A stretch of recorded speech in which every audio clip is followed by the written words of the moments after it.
What's the meaning of airbus? Airbus. Airbus.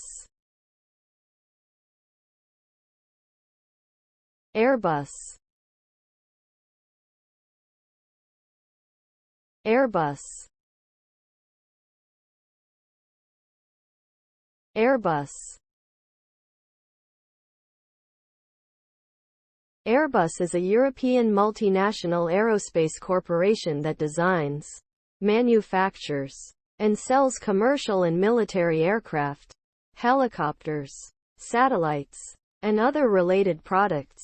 The company was established in 1967 as a consortium of aerospace manufacturers from Germany, France, and Spain. Airbus is currently the world's largest airliner manufacturer, with its headquarters located in Toulouse, France. With a focus on innovation and sustainability, Airbus is committed to shaping the future of air transportation, providing safe and efficient solutions for customers worldwide.